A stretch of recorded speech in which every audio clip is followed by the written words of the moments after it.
नमस्कार साथियों, मैं मिथिलेश सिंह ज्योतिष की चर्चा में आप सभी के बीच हाजिर हूँ। इसी के साथ आप सभी से आग्रह करता हूँ, चैनल को सब्सक्राइब करें, लाइक करें और शेयर करें। आज की चर्चा का विषय है वृश्चिक लग्न एवं वृषभ राशि होने पर किस तरह का प्रभाव देखा जाता है।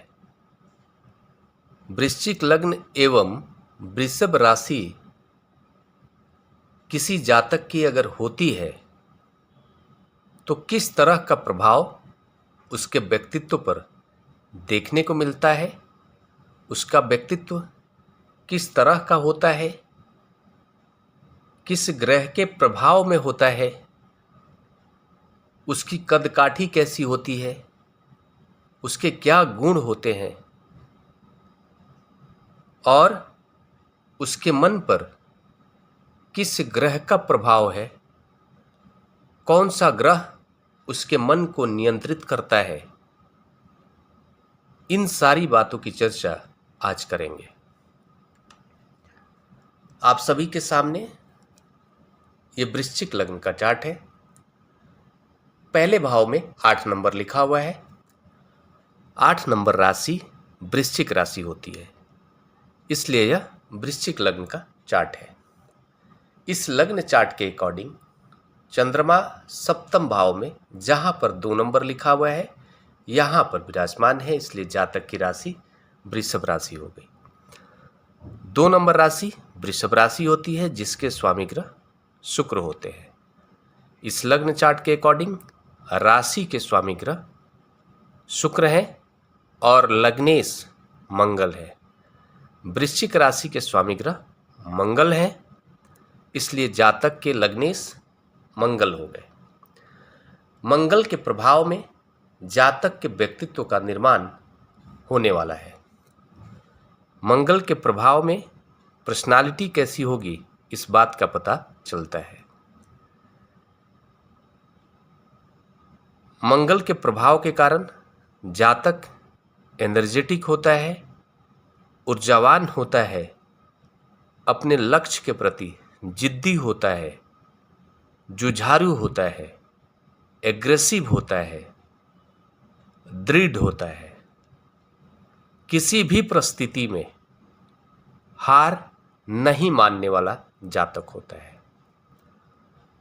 मंगल के प्रभाव के कारण उसके व्यक्तित्व में एक विशेष ऊर्जा देखने को मिलता है। थोड़ा जल्दबाजी का स्वभाव जरूर रहेगा और थोड़ा गुस्से का स्वभाव भी वृश्चिक लग्न के जो भी जातक है उनके अंदर देखने को मिलता है। इस लग्न चार्ट के अकॉर्डिंग राशि वृषभ है। वृषभ राशि के स्वामी ग्रह शुक्र है।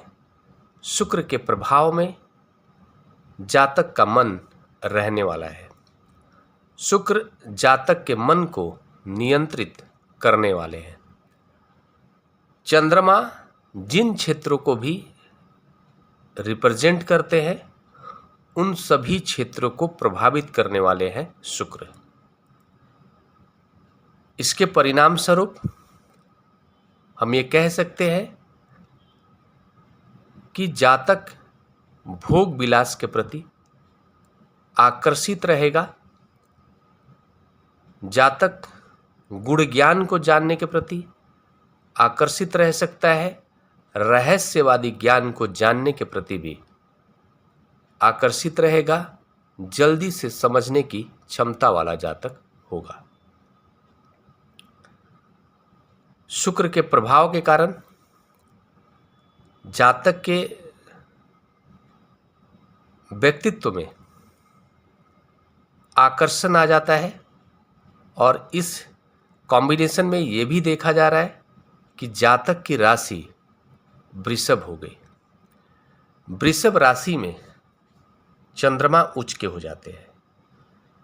इसके परिणाम स्वरूप जाता इमोशनल बनाने में जातक को चंद्रमा की भूमिका होती है।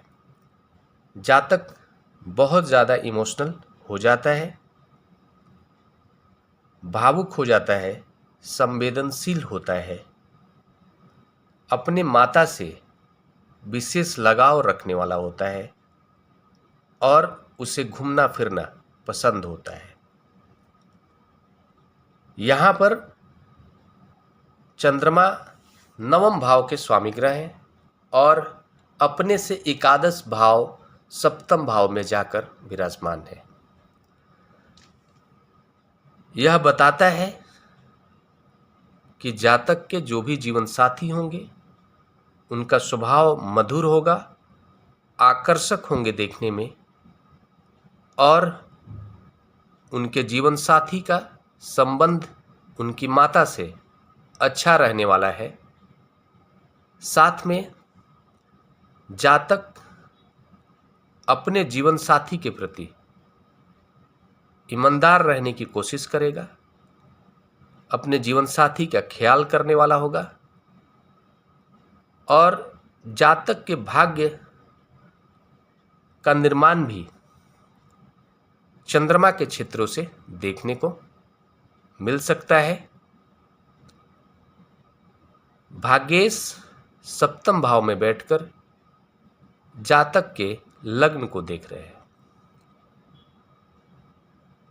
चंद्रमा का सप्तम भाव में बैठकर लग्न को देखना जातक के व्यक्तित्व को भी प्रभावित करेंगे और यहाँ पर चंद्रमा का लग्न भाव को देखना बहुत सारे सकारात्मक प्रभाव देंगे। वृश्चिक लग्न वालों के अंदर थोड़ा ज़्यादा एग्रेसिव स्वभाव होता है। उस स्वभाव को कंट्रोल करने में चंद्रमा की यहाँ पर भूमिका हो जाएगी लग्न भाव को देखना। जातक के व्यक्तित्व में एग्रेसिव स्वभाव को कम लाने का काम, नियंत्रित करने का काम चंद्रमा करेंगे और चंद्रमा माता के कारक है। जातक के व्यक्तित्व पर माता का विशेष प्रभाव होगा, माता के प्रति भावुक होगा, जातक ख्याल करने वाला होगा। नवम भाव का सीधा संबंध सप्तम भाव से यह बताता है कि चंद्रमा के क्षेत्रों से जुड़कर जातक जो भी कार्य करेगा उस कार्य में लाभ मिलने की स्थिति बन सकती है और यहाँ पर इनडायरेक्टली चंद्रमा का संबंध द्वादश भाव से भी हो रहा है। शुक्र द्वादश भाव के स्वामी ग्रह हैं और जातक की राशि वृषभ राशि है जो शुक्र के अंतर्गत आती है। इस कारण से इनडायरेक्टली संबंध चंद्रमा का द्वादश भाव से हो रहा है, मन का संबंध द्वादश भाव से हो रहा है। जातक विदेश घूमने के प्रति आकर्षित हो सकता है और अगर विदेश से जुड़कर कोई कार्य करेगा तो उसमें लाभ मिलने की स्थिति बन सकती है। अध्यात्म के प्रति रुचि जाग सकता है। जातक भोग विलास के प्रति खर्च करने के लिए अग्रसर हो सकता है। ये सारे जो प्रभाव बताए गए हैं ये सभी प्रभाव सामान्य प्रभाव हैं। यहाँ पर व्यक्तित्व में छठे घर का भी प्रभाव देखने को मिलेगा। छठे घर के भी स्वामी ग्रह मंगल है। छठा घर रोग का, ऋण का, कर्जे का, जनसेवा का। इसके फलस्वरूप जातक जनसेवा के प्रति आकर्षित हो सकता है। हॉस्पिटल से रिलेटेड कोई कार्य कर सकता है जुड़ा हुआ। कोर्ट कचहरी से संबंधित किसी कार्य से जुड़कर काम करने के लिए आकर्षित हो सकता है या कर सकता है। इस कॉम्बिनेशन में ये देखा जा रहा है कि चंद्रमा इनडायरेक्टली सप्तम भाव से संबंधित है नवम भाव से डायरेक्ट संबंध है उनका, नवम भाव के स्वामी ग्रह है। और चंद्रमा का इनडायरेक्टली संबंध द्वादश भाव से भी हो रहा है। लग्न का संबंध लग्नेश तो है ही, साथ में लग्नेश मंगल छठे घर के भी स्वामी ग्रह हैं। तो ओवरऑल इस कॉम्बिनेशन में यह कहा जा सकता है कि जातक की पर्सनालिटी में